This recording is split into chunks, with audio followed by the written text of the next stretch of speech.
Buenas noches, soy Carlos Elizondo. Bienvenidos a una emisión más de Primer Círculo. Muy buenas noches, soy Federico Reyes Heroles. Bienvenidos a esta emisión de Primer Círculo. En las últimas semanas, usted ha visto muchas, 8 columnas, titulares de los noticiarios ocupados del asunto del pronunciamiento del presidente Peña Nieto sobre la posible despenalización del consumo de la cannabis y también de una iniciativa de ley que está ya en circulación. Y también ve usted al presidente Peña Nieto en Naciones Unidas haciendo pronunciamientos que yo diría hacía tiempo estábamos esperando. Sin embargo, esas 8 columnas pueden ser muy engañosas de cómo se ha venido dando la transformación de las distintas sociedades en América Latina y en el mundo en relación a este fenómeno.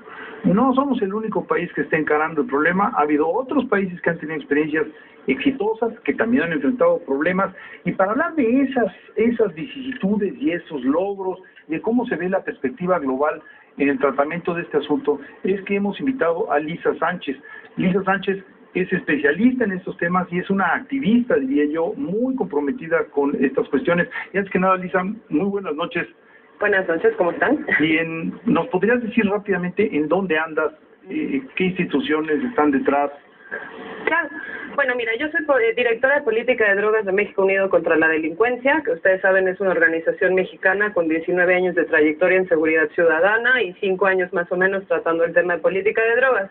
Además de eso, pues formamos parte de una red de organizaciones que son alrededor de 203 organizaciones a nivel mundial, que estamos agrupados en una cosa que se llama el Consorcio Internacional de Política de Drogas, o IDPC por sus siglas en inglés, que básicamente conjuntan organizaciones de América del Sur, de África, de Europa, de algunos países pues que no tradicionalmente no asociaríamos con este debate, y que nosotros formamos parte, digamos, de todo el componente de sociedad civil que estuvo impulsando el tema de la reforma de las políticas de drogas.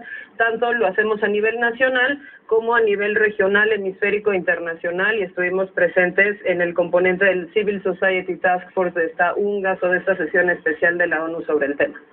Ahora, ¿cuál es tu radiografía? ¿Qué tanto avanzamos? ¿Cómo reaccionaría? ¿Qué tanto avanzamos y avanzáramos? Falta bueno, claro. Sí, bueno, en materia de lo propuesto por el presidente, creo que como tú dijiste es una declaración y sobre todo una iniciativa legislativa que nos venía debiendo, pues básicamente desde que llegó a la oficina. Nosotros trabajamos con él y con su equipo desde que eran un equipo de transición, y es una iniciativa que básicamente ayudaría a miles de personas por 2 motivos.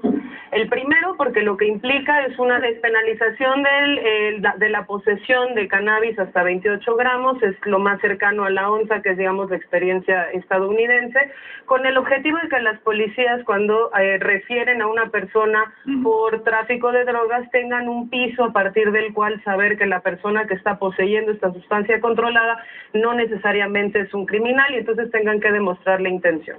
Eso es importante, ¿por qué? Porque pone en un lugar un poco más seguro a los consumidores que, aunque todavía tendrían que abastecerse en una fuente ilegal, tendrían un margen un poquito más amplio para poder reducir el número de transacciones, que es una exposición, pues obviamente a un mercado ilícito y a una sanción policial. Es importante también porque aplica un efecto retroactivo, y entonces las personas que hoy en día están en penales federales o estatales por posesión simple o por consumo en cantidades menores a esa onza podrían gozar de una liberación anticipada, que es algo que ya se había propuesto en el Senado desde la legislatura pasada. ¿Cuánta gente se podría beneficiar de ello? Pues mira, los cálculos son muy inexactos porque nos faltan cifras. Sabemos que a nivel federal estamos entre los 1,500 y los 2,000 presos. A nivel estatal, la verdad es que tendríamos que ir expediente por expediente, pero los cálculos más conservadores están alrededor de las 5,000 personas y los más alentadores alrededor de las 10,000.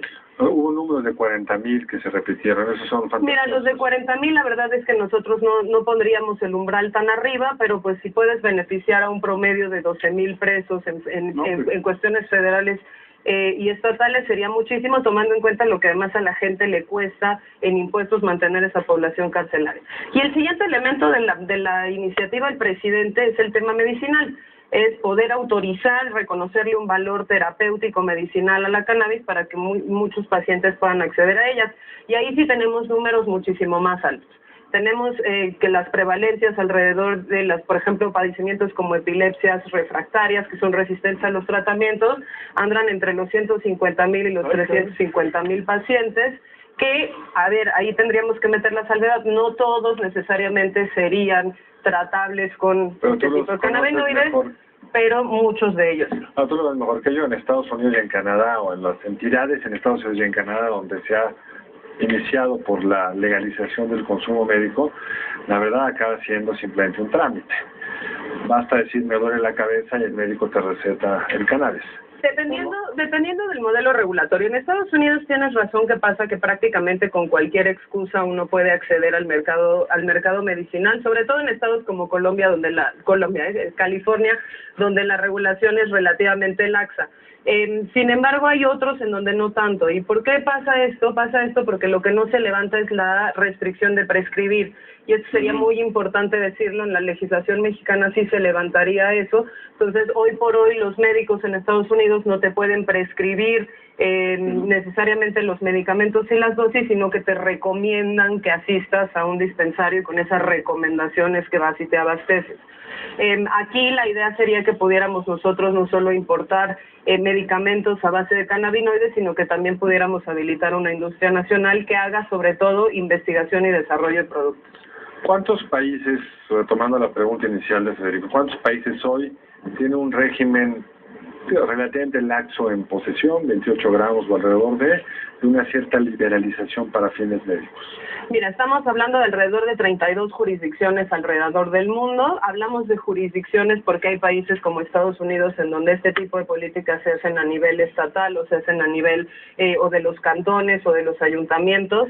Pero básicamente pues hay una tendencia creciente hacia allá, una tendencia que se inicia de alguna manera en Europa, que hoy por hoy el polo de desarrollo está en Estados Unidos, pero que incluye países como Israel, por ejemplo, que tiene una de las industrias más potentes de cannabis medicinal del mundo.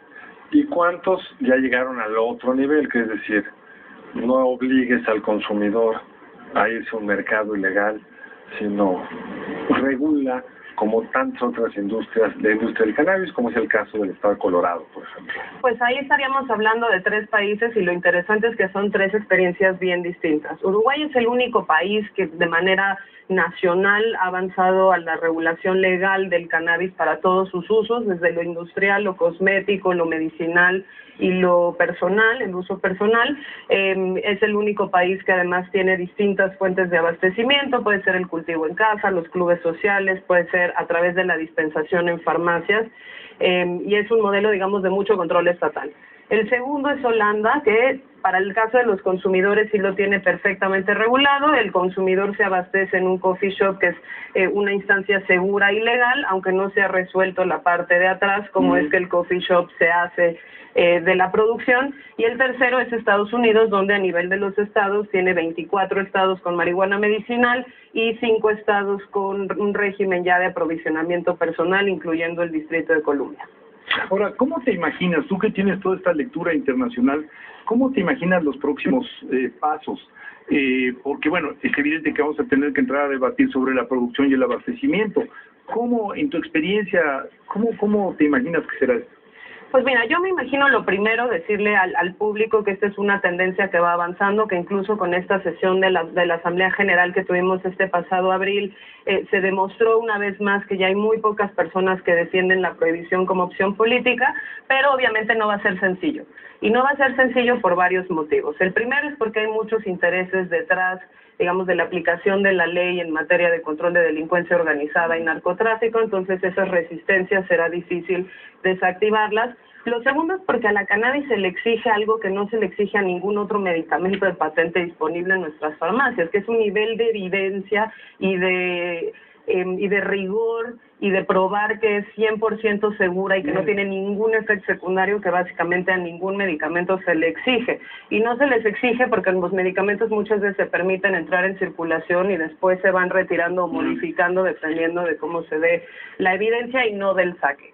Te diría que yo imagino un camino nacional en el cual avanzaremos primero a esa despenalización de la posesión, donde tendremos que ir modificando sobre todo los patrones de acción policial y de acción ministerial, que eso va a ser bastante interesante, un poco porque hay países como Colombia en donde ya se declaró inconstitucional el uso de los umbrales precisamente porque se sigue prestando a la extorsión. Pero avanzaremos por ahí y avanzaremos por lo medicinal y sobre el camino iremos modificando, y yo te diría que me imagino de aquí a los próximos 5 años un México que ya con los ballots de California, de Arizona y de los 5 estados más que lo van a meter en Election Day en noviembre en Estados Unidos, tendrá forzosamente que avanzar hacia el mercado regulado. El tiempo está por terminarse. La organización en la que estás es México Unido contra la Delincuencia. ¿Qué impacto tendría esto en el crimen organizado? Porque mi hipótesis es que no mucho, porque se van a dedicar a otra cosa. ¿Tú cómo lo ves? Mira, el crimen organizado está diversificado. Lo veíamos en una cumbre en la Universidad de Nueva York hace un par de semanas y me decían la metáfora de que nosotros, los que buscamos la reforma, creemos que esto es un tema como el agua que congelas y luego sacas del congelador y se vuelve a volver agua, cuando en realidad se parecería más a un tema de tienes pan fresco, lo metes al tostador y cuando lo sacas del tostador tienes pan frío y no necesariamente pan fresco otra vez. Yo te diría que nosotros como México Unido contra la Delincuencia lo que esperamos es que saquemos el pan del tostador para que no se siga quemando. Y para que no se siga quemando quiere decir que no queremos organizaciones delincuenciales que se sigan enriqueciendo de eso, pese a que tendremos que seguir el control del crimen organizado en el resto de las actividades ilícitas. Pues el tema da para muchísimo, yo creo que es la primera entrega, si se permite la expresión. De verdad te agradecemos muchísimo, Lisa, que hayas venido esta noche aquí, y vamos a seguirle dando espacio a la discusión, porque todos tenemos que aprender de las otras experiencias. Así es que muy buenas noches, nos vemos en la próxima emisión de Primer Círculo. Buenas noches, nos vemos el lunes entrante, el Primer Círculo. Que descansen.